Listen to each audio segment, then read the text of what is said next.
A'udzubillahi minasyaitonirrajim. Bismillahirrahmanirrahim. Alhamdulillahirabbil alamin. Wassalatu wassalamu ala Rasulillah wa ala alihi wa sahbihi ajma'in. InsyaAllah untuk memberkati majlis ilmu kita pada malam ini, kita sama-sama memulakannya dengan memohon kepada Allah Subhanahu wa taala agar memberikan keberkatan kepada majlis ilmu kita pada malam ini dengan kita membaca insya-Allah surah Al-Fatihah bersama-sama insya-Allah. Al-Fatihah. A'udzubillahi minasyaitonirrajim. Bismillahirrahmanirrahim. Alhamdulillahirabbil alamin, arrahmanirrahim, maliki yaumiddin, iyyaka na'budu wa iyyaka nasta'in, ihdinas siratal mustaqim, siratal ladzina an'amta 'alaihim ghairil maghdubi 'alaihim waladdallin. Amin. Amin, amin, amin ya rabbal alamin. Alhamdulillah, bersyukur banyak-banyak kita kepada Allah Subhanahu wa taala. Salawat dan salam kita panjatkan kepada Nabi kita, Nabi Muhammad sallallahu alaihi wasallam. Allahumma salli ala sayyidina Muhammad wa ala alihi wa sahbihi ajma'in. Yang saya kasihi Tuan Imam kita, yang dikasihi Tuan Bilal, dan seterusnya ahli jemaah, tetamu-tetamu Allah Subhanahu wa taala, muslimin dan muslimat. Alhamdulillah, pada malam ini kita akan bersama-sama lagi menyambung perbincangan kita ataupun tadabbur kita daripada juz amma. Hari ini alhamdulillah 2 hari bulan Syaban, insya-Allah. Moga-moga Allah Taala berkati dengan Syaban kita ni. Tak lama lagi insya-Allah, 1 bulan lagi insya-Allah. 28 hari, 29 hari kita akan masuk ke Ramadan. Allahumma ballighna Ramadan. Ya Allah, sampaikanlah kami kepada Ramadan. Kita tak tahu sama ada kita masih hidup lagi bulan Ramadan ni ataupun tidak, berjumpa atau tidak. Allah Taala kita doa, insya-Allah moga-moga Allah Taala sampaikan. Bukan sampaikan sebab nak meriah, nak cuti, nak balik awal, tapi sebab nak dapat pahala yang lebih insya-Allah daripada Ramadan. Pada malam ni kita akan tengok insya-Allah bersama-sama surah Al-Kafirun. Surah Al-Kafirun. Jadi setiap daripada surah-surah yang ada di dalam juz amma ini, walaupun pendek-pendek, tetapi dia adalah nak menceritakan kepada kita apa yang sepatutnya kita ini berfikir, cara kita hidup. Dia nak mengajar kita. Cerita surah Al-Kafirun ini, Allah Subhanahu wa taala telah turunkan semasa Nabi kita berada di Mekah. Jadi Mekah ni adalah zaman, nak katakan zaman Nabi sallallahu alaihi wasallam ni ditindas, ditekan, diseksa para sahabatnya. Jadi semuanya dalam keadaan susah orang Islam. Nak hidup susah, nak masuk Islam susah, semua susah kalau ikutnya. Tetapi Allah Subhanahu wa taala kadang-kadang menyuruh Nabi kita sallallahu alaihi wasallam mesti berterus terang. Maknanya tak boleh berlembut dalam setengah-setengah perkara, walaupun susah.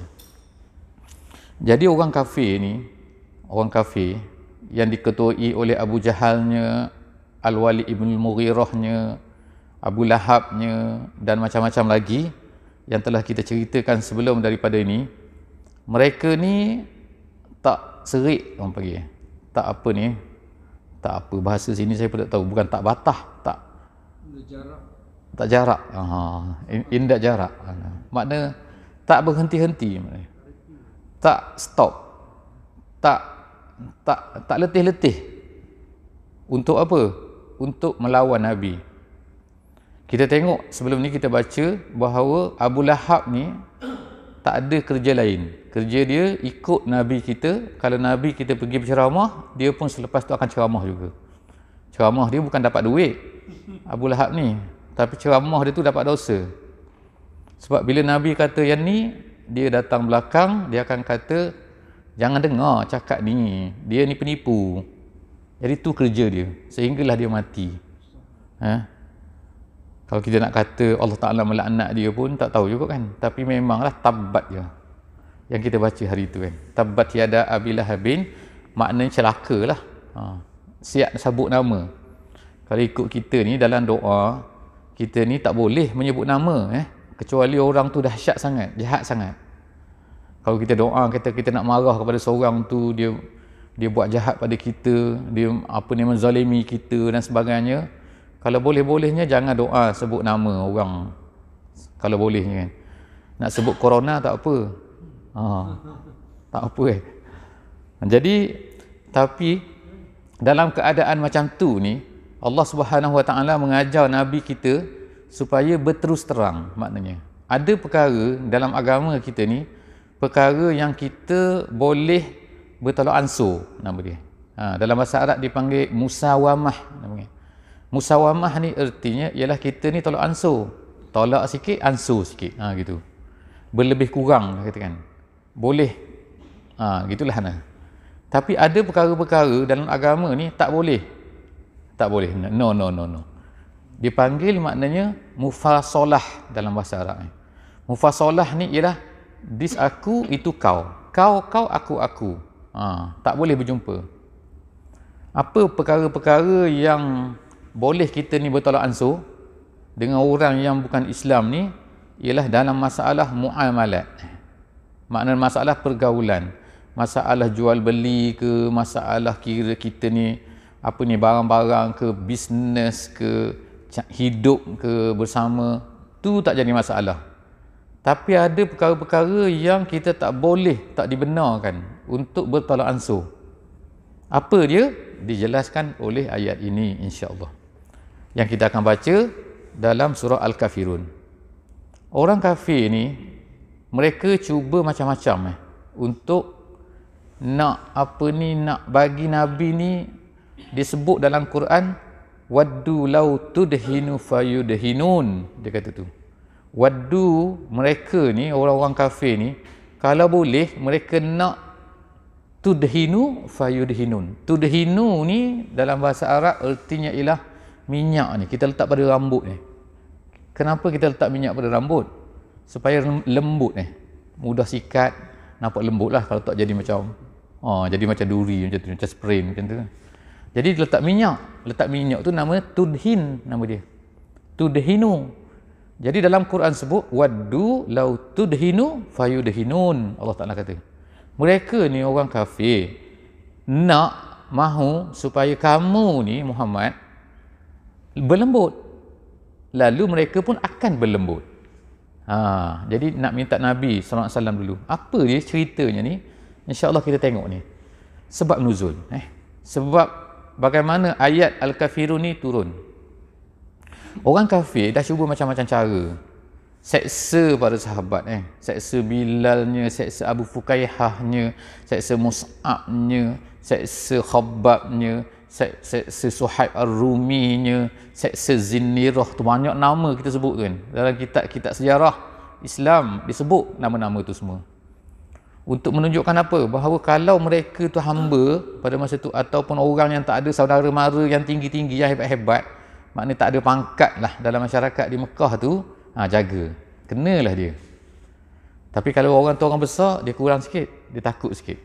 Seperti Nabi ada Abu Talib. Tapi bila Abu Talib mati, siaplah dia. Datanglah yang kita baca sekarang ni tu, Isra' Mi'raj. Amul Huzni, yang sedih, tahun kesedihan. Bila tahun kesedihan tu lah yang sedih Nabi tu. Tapi artinya mereka ni tak berani nak buat teruk-teruk pada Nabi. Tapi tak berani pun ambil pasir sabur atas kepala. Tu tak berani tu. Taraf tak berani. Kalau taraf berani, teruk lagi lah, letak batu atas dada Bilal kan. Itu tahap-tahap dahsyat lah. Kalau ada seorang lagi tu Khabbab, coba bagi contohnya, Khabbab bin Al-Arat nama dia. Seorang sahabat yang miskin. Dia ni tukang besi. Kerja dia. Bila tukang besi ni maknanya dia selalu bermain dengan api kan. Duk panaskan api, duk bakar besi-besi semua tu. Dia bekerja dengan seorang yang lain. Apa tuan dia buat? Tuan dia kafir. Tuan dia ambil dia bakar dia tu. Ambil besi panas tu letak atas belakang dia. Letak atas leher dia. Kemudian tu panggang dia, ikat dia tu panggang macam kambing tu. Kalau kita kambing sedap lah nak makan kambing bakar, kambing pusing. Tu yang dibuat kepada Khabbab tu, dia bakar tu atas besi tu, atas ni letak bara bawah.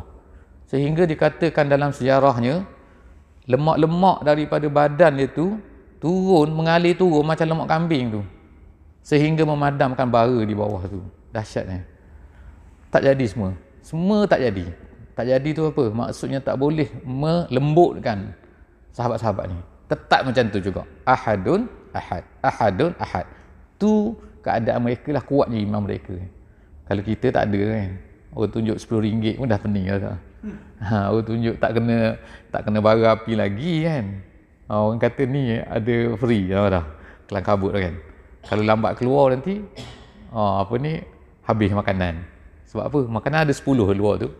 Semayang ni zikir panjang sikit, lambat keluar habis kan. Kita pun dah gementar.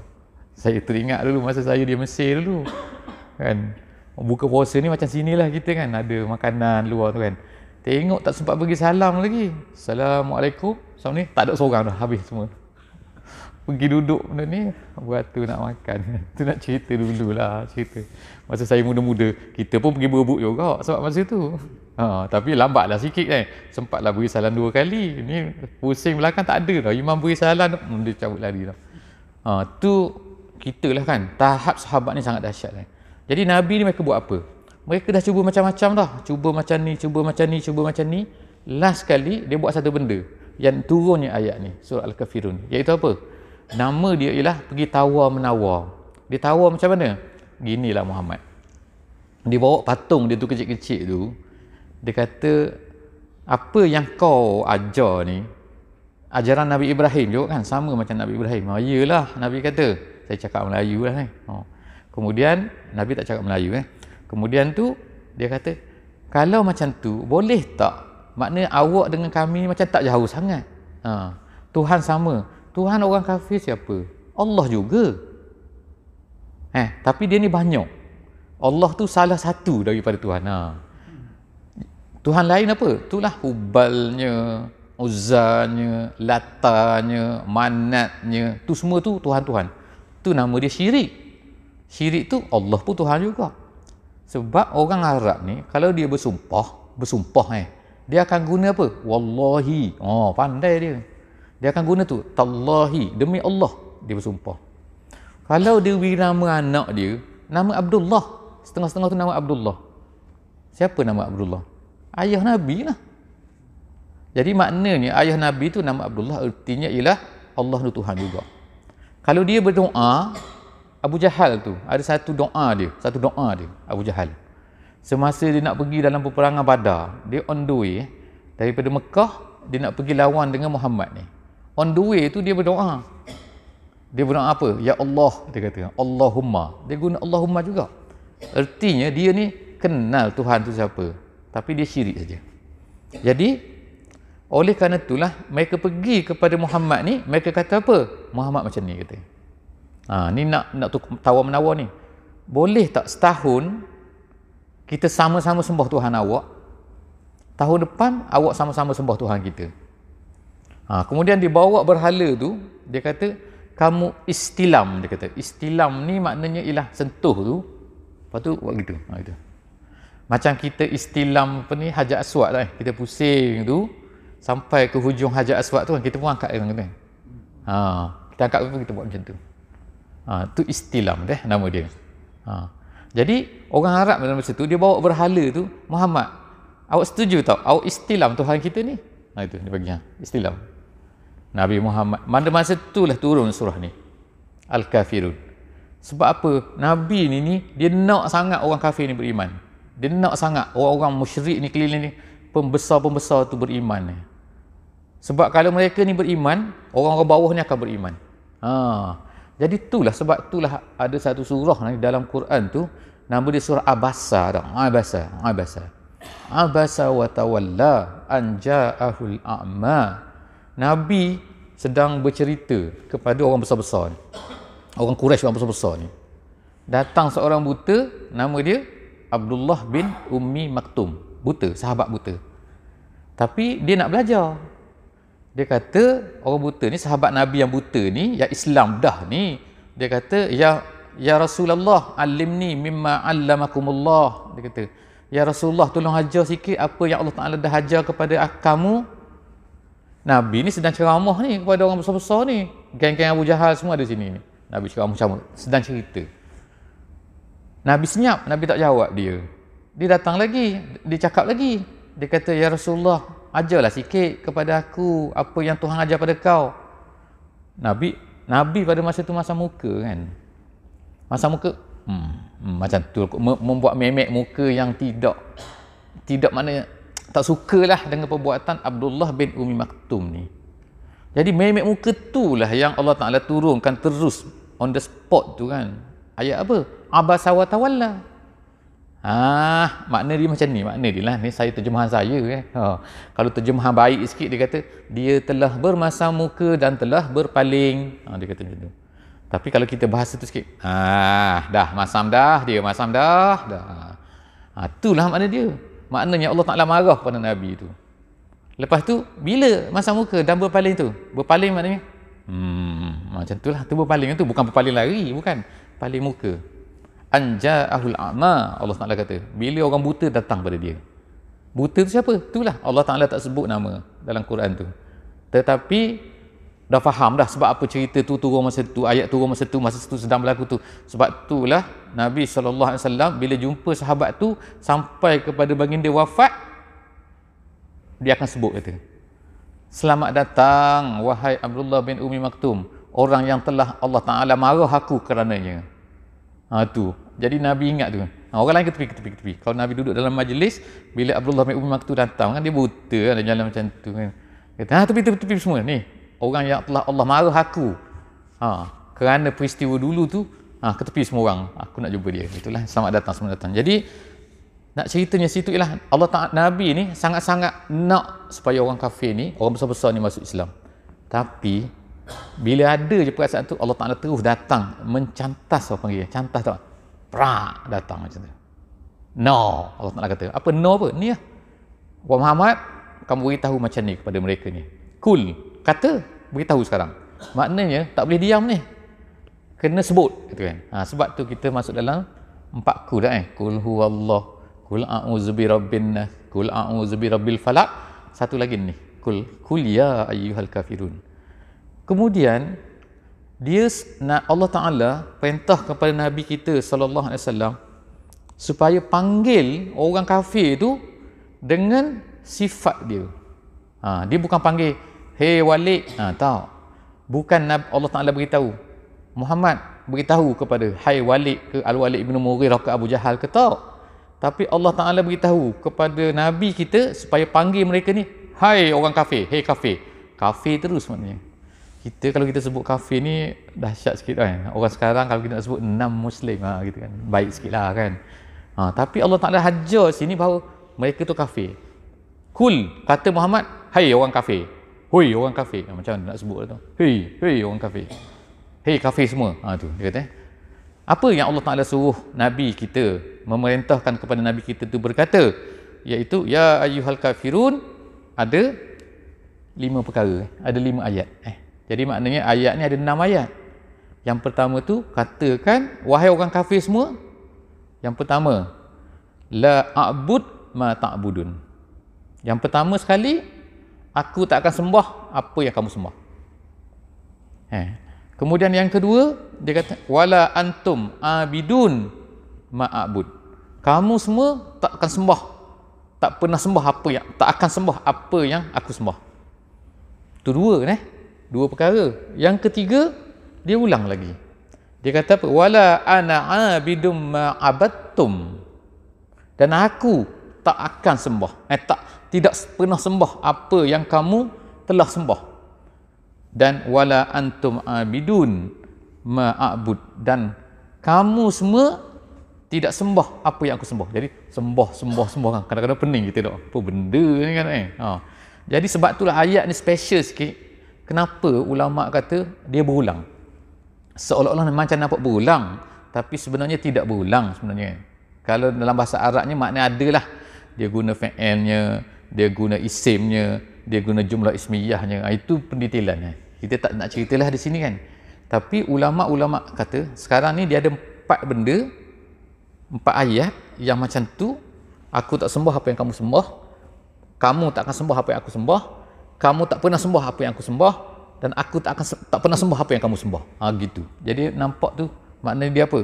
2 yang akan datang, 2 yang dah lepas. Gitu maknanya akan datang aku tak akan sembah apa yang kamu sembah. Maknanya kamu jangan duduk sibuk nak mari tawar-menawar pada aku lagi lah. Nak cerita macam tu lah. Lepas dari benda jangan datang lagi. Jangan beritahu kepada aku benda ni. Orang kafir ni pelik-pelik tu perangai dia ni. Dia datang kalau ikut dalam sejarahnya lebih kurang 4 kali tak kepada Nabi dan kepada Abu Talib ni. Nak apa dia? Nak tawar-menawar ni. Kadang-kadang datang sekali nak tawar apa? Tawar dia kata, "Hei Muhammad, kamu ni ajak-ajak sibuk ceramah, sibuk dakwah ni, kamu nak jadi raja ke di Mekah ni? Kalau kamu nak jadi raja, kami boleh lantik semua kamu ni jadi raja. Ke kamu ni nak kahwin dengan perempuan cantik, kami cari perempuan cantik. Kami buat pertandingan Ratu Cantik. Miss Universe Mekah kan. Jadi kemudian kami beri pada kau. Yang ketiga, dia kata, ke kamu ni nak jadi orang paling kaya. Kau nak jadi kaya, kami akan cari, kumpulkan semua harta kami beri pada kamu. Itu 3 benda. Nabi jawab apa? Sorry lah macam tu lah. Kalau kamu beri matahari, pemari, aku tak nak. Aku tak terima. Raja besar sangat ke? Ketua besar sangat ke? Harta besar sangat ke? Perempuan besar sangat ke? Tak ada. Benda tu kecil semua. Kalau bagi matahari pun aku tak terima. Matahari ni maknanya buat apa matahari? Bukanlah matahari buat apa maknanya. Kalau dia nak tidur, dia tutup matahari, jatuh sumbat masuk dalam poket dia. Gitulah kan. Boleh tidur gitu. Maknanya dia boleh maknanya kontrol siang dan malam ni. Itu ceritanya maknanya. Jadi Nabi tak terima. Yang ketiga, dia kata apa? Dia datang bawa seorang lelaki. Lelaki itu orang muda. Kepada Abu Talib. Dia kata apa? Dia kata, Abu Talib, boleh tak kita tukar, dia kata. Anak saudara kau ni menyusahkan orang je. Maknanya menyusahkan orang negeri Mekah ni. Jadi macam ni lah kata, kamu ambil ni lelaki ni yang comel ni, dia kata yang tak tahulah macam mana, dia kata dia sebut nak dia beri bawa seorang pada masa tu, dia beri kepada Abu Talib. Dia kata, Abu Talib, bawa mari sini anak saudara kau ni. Nak buat apa? Abu Talib kata, kami bunuh. Oh elok, dia kata, perangai awak ni. Aku beri anak saudara aku, kau bunuh. Kemudian anak kau beri pada aku supaya aku ni beri makan. Kan bodoh tu, dia kata, idea tu. Tu kata Abu Talib. Jadi macam-macam cara, termasuklah cara ni. Jadi cara ni Allah Taala tolak terus-terusnya. Allah Taala kata sebagaimana tu. Jadi dalam dalam surah ini, ulama kata, kita kalau kita nak memahami surah ini betul-betul, ada beberapa perkara lah yang perlu difaham. Nombor 1, ayat yang terakhir dalam surah ni, Allah Taala beritahu kepada Nabi Muhammad ni, ini adalah kata putus lah maknanya. Tak boleh bincang-bincang dah. Apa dia kata putus ni? Lakum dinukum waliyadin. Agama kau, agama aku. Ulama kata berkenaan dengan perkara ni, dia kata, dia bawa kesimpulan. Ulama kata, al-kufru millatun wahidah. Dia kata, tu kaedah dia. Kaedah dalam dalam Islamnya ialah kekufuran adalah agama yang satu. Itu maksud dia. Apa maksud dia? Walaupun kita nampak macam-macam, ada sembah ni, ada sembah ni, ada sembah macam-macam agama atas dunia kan. Semua tu adalah syirik, semua tu adalah kafir. Tapi semua tu satu saja bila dia tak suka pada Islam.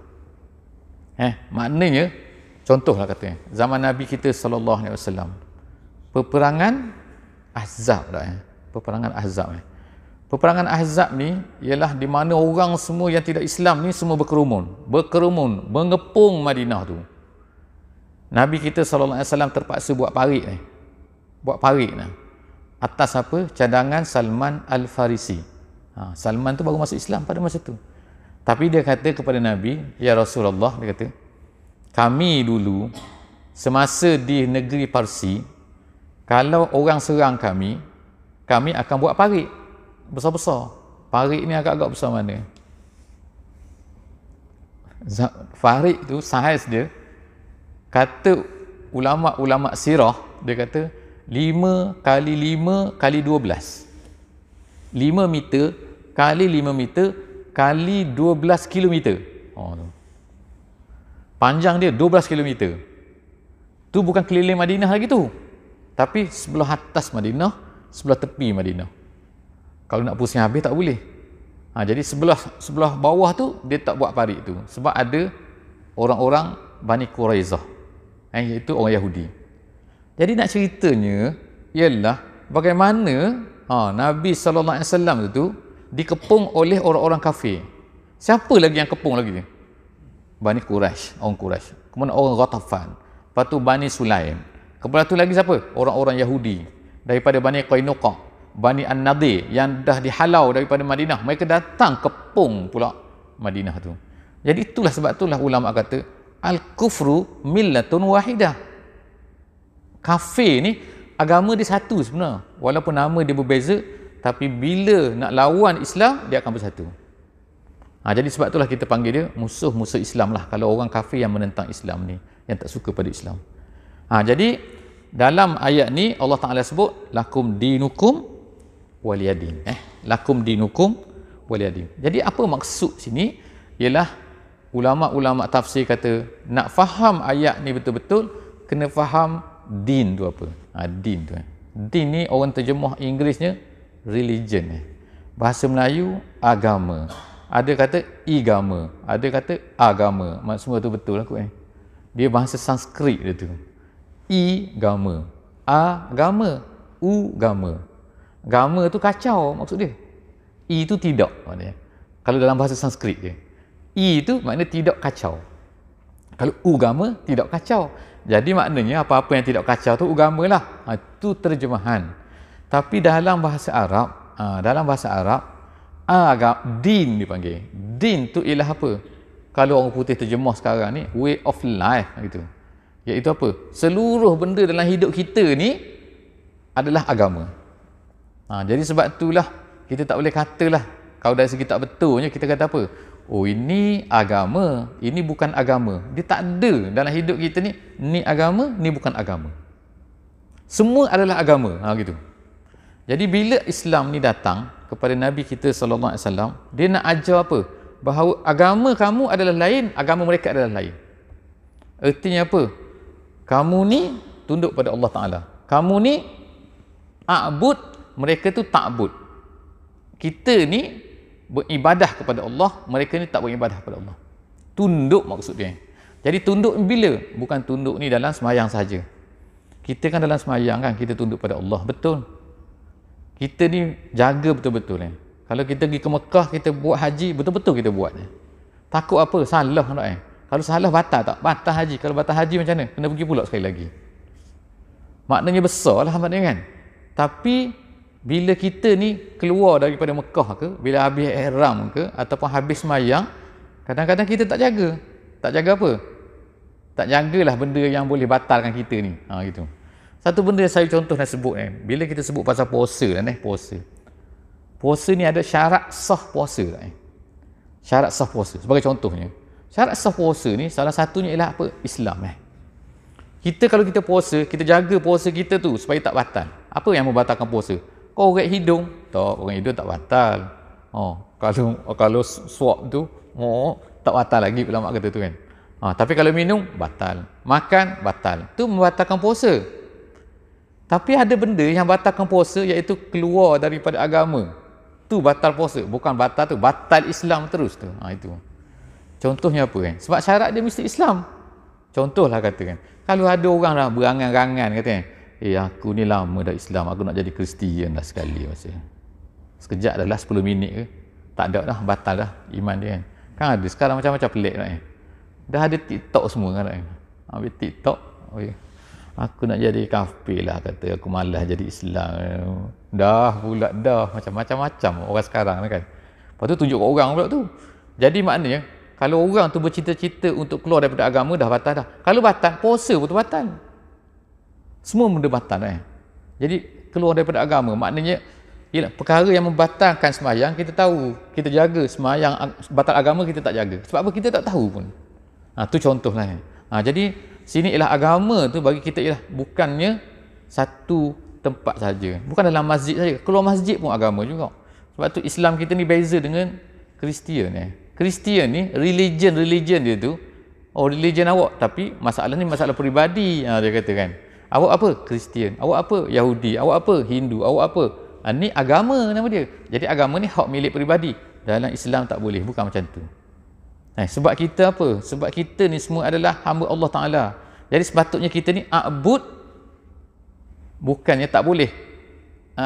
Sebagaimana ya'budun tu, mereka semua tu menyembah selain daripada Allah Ta'ala. Jadi sebab itulah perkara yang kedua yang nak kena faham juga di sini, ulama sebut ialah apa? Iaitu masalah kafir. Kenapa Allah Ta'ala namakan kafir? Apa beza kafir dengan syirik? Itu. Kadang-kadang kita panggil orang tu musyrikin, kadang-kadang kita panggil kafirin.